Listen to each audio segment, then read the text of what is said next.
Halo Bu Dewi, nama saya Jerry, saya dari kelompok 4 dan hari ini saya akan mempresentasikan bagian saya yang kemarin sudah dipresentasikan sebelumnya, yaitu Fundamentals of Planning atau dasar-dasar perencanaan.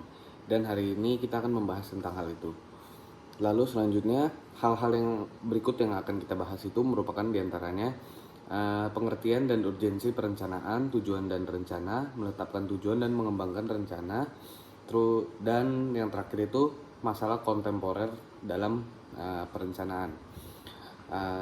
Dan sekarang yang saya akan jelaskan yaitu menurut frekuensi penggunaan atau frekuensi of use. Jadi di dalam perencanaan itu ada di dalam frequency of use ada dua hal, yaitu yang pertama itu rencana sekali pakai atau single use plan. Rencana sekali pakai ini salah satu rencana yang satu kali yang secara spesifik didesain untuk memenuhi kebutuhan dalam situasi yang unik. Contoh seperti di suatu saat ada di sebuah perusahaan ini mereka mengalami kenaikan atau peluasan usaha, dan yang memaksa mereka untuk membangun gudang, walaupun di sebelumnya mereka sudah menggunakan anggaran untuk membangun proyek yang lain. Nah, hal ini disebut dengan rencana sekali pakai.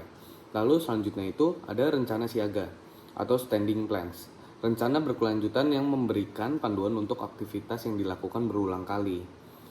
Contoh rencana ini rencana berkelanjutan ya, sudah disebutkan. Dalam artian rencana berkelanjutan ini contoh kalau tadi kita terpaksa untuk membangun sebuah bangunan, kalau ini kita membuat suatu proyek yang akan berfungsi dalam jangka panjang. Lalu selanjutnya itu menetapkan tujuan dan mengembangkan rencana. Pendekatan penetapan tujuan, mengembangkan rencana, dan yang terakhir itu pendekatan terhadap perencanaan. Lalu selanjutnya itu ada penetapan tujuan tradisional. Manajer puncak menetapkan tujuan yang diteruskan ke tingkat bawah organisasi dan menjadi sub tujuan bagi setiap area organisasi. Terdapat 4 level tujuan, diantaranya yaitu tujuan manajemen puncak, tujuan manajer divisi, tujuan manajer departemen, dan yang terakhir itu tujuan individu karyawan. Penetapan tujuan tradisional akan melahirkan means and change, yaitu jaringan tujuan yang terintegrasi, di mana pencapaian tujuan pada suatu tingkat berfungsi sebagai perantara untuk mencapai tujuan atau akhir pada tingkatan berikutnya. Lalu selanjutnya itu ada manajemen menurut tujuan, manajemen by objective MBO. Proses penetapan tujuan yang disetujui bersama dan menggunakan tujuan tersebut untuk mengevaluasi kinerja karyawan. Lalu MBO ini memiliki 8 langkah, yaitu yang pertama tujuan dan strategi organisasi secara keseluruhan diformulasikan. Lalu yang kedua, tujuan utama dialokasikan di antara unit, divisi, dan departemental. Yang ketiga nih, manajer unit berkolaborasi menentukan tujuan spesifik bagi unitnya dan manajernya. Lalu yang keempat, tujuan spesifik ditetapkan bersama-sama dengan seluruh anggota departemen.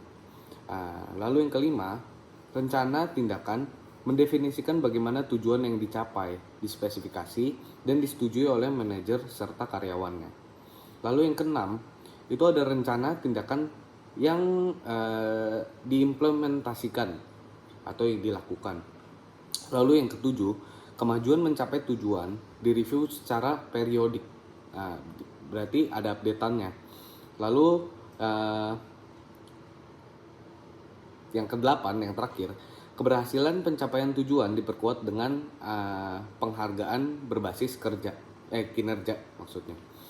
Lalu yang selanjutnya itu karakteristik tujuan yang baik. Itu ada 6 poin. Yang pertama itu ditulis dalam istilah hasil dan bukan tindakan. Yang kedua, dapat diukur dan dapat dikuantifikasi. Lalu yang ketiga, jelas sebagai kerangka waktu, menentang namun dapat dicapai. Yang kelima, sudah pasti dicatat. Lalu yang keenam, dikomunikasikan kepada semua anggota organisasi yang memerlukan perencanaan ini. Jadi sekian dari penjelasan saya mengenai frequency of use. Sampai berjumpa nanti, terima kasih.